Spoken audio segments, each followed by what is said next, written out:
হযরত আবু হুরায়রা রাদিয়াল্লাহু তাআলা আনহু বলেন, একদিন আমরা রাসূলুল্লাহ সাল্লাল্লাহু আলাইহি ওয়াসাল্লামের খেদমতে ওনার চতুর্পার্শ্বে বসা ছিলাম। হঠাৎ হযরত আবু বকর রাদিয়াল্লাহু তাআলা আনহু এবং হযরত উমর রাদিয়াল্লাহু তাআলা আনহুও আমাদের সাথে ওই মজলিসে উপস্থিত ছিলেন। এরই মধ্যে রাসূল সাল্লাল্লাহু আলাইহি ওয়াসাল্লাম আমাদের মাঝখান হতে উঠে কোনো এক দিকে চলে গেলেন। তারপর তার ফিরে আসতে অনেক দেরি হচ্ছিল বলে আমরা শঙ্কিত হয়ে পড়লাম যে একাকী আমাদেরকে ছেড়ে গিয়ে তিনি কোনো দুর্ঘটনায় পড়লেন কিনা। সবার আগে আমি ওনার সন্ধানে বেরিয়ে পড়লাম। খুঁজতে খুঁজতে শেষ পর্যন্ত আনসারদের বনু নাজার গোত্রের এক বাগানে এসে পৌঁছলাম। রাসূল সাল্লাল্লাহু আলাইহি ওয়াসাল্লাম সেখানেই ছিলেন। তিনি জিজ্ঞেস করলেন, কে? আবু হুরায়রা? আমি উত্তর দিলাম, হ্যাঁ ইয়া রাসূলুল্লাহ সাল্লাল্লাহু আলাইহি ওয়াসাল্লাম। তিনি জানতে চাইলেন কিভাবে আসা হলো। আমি বললাম, ইয়া রাসূলুল্লাহ সাল্লাল্লাহু আলাইহি ওয়াসাল্লাম, আপনি আমাদের মাঝে ছিলেন, হঠাৎ উঠে আসলেন। তারপর যখন দেখলাম আপনার ফিরতে দেরি হচ্ছে, তখন আমাদের শঙ্কা হলো যে আমাদের থেকে পৃথক হয়ে একাকী আপনি কোনো অসুবিধার সম্মুখীন হলেন কিনা।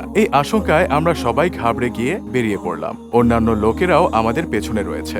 এমন সময় রাসূল সাল্লাল্লাহু আলাইহি ওয়াসাল্লাম নিজের পাদুকাদ্বয় আমার হাতে দিয়ে বললেন, আমার এই জুতা দুটি নিয়ে যাও এবং এই বাগান থেকে বের হবার পর এমন যে ব্যক্তির সাথেই তোমার সাক্ষাৎ হয়, যে আন্তরিক বিশ্বাস নিয়ে লা ইলাহা ইল্লাল্লাহর সাক্ষ্য দেয়, তাকে জান্নাতের সুসংবাদ শুনিয়ে দাও। আমি সেখান থেকে বের হয়ে সামনে রওনা দিলাম।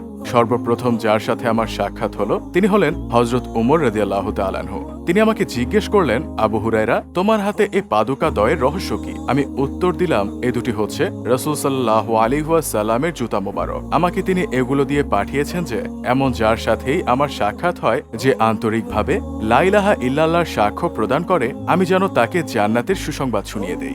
আবু হুরায়রা রাদিয়াল্লাহু তাআলা আনহু বলেন, এই কথা শুনে হযরত উমর রাদিয়াল্লাহু তাআলা আনহু আমার বুকে হাত দ্বারা এমন জোরে আঘাত করলেন যে আমি চিৎ হয়ে পড়ে গেলাম। তারপর তিনি বললেন যে পেছনের দিকে ফিরে যাও। আমি কাঁদতে কাঁদতে হুজুর সাল্লাল্লাহু আলাইহি ওয়াসাল্লামের নিকট ফিরে আসলাম, আর ওমরও আমার পেছন পেছন এসে হাজির হলেন।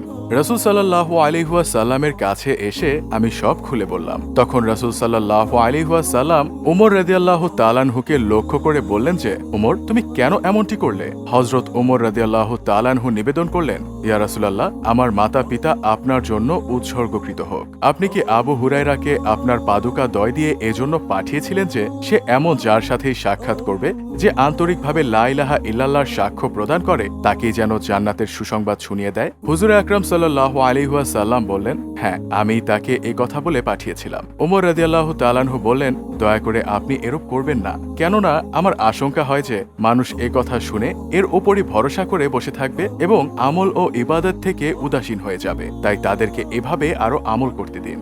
আল্লাহ পাক আমাদেরকে মৃত্যুর সময় জবানে এই কালেমা নিয়ে মরার তৌফিক দিন। আমিন।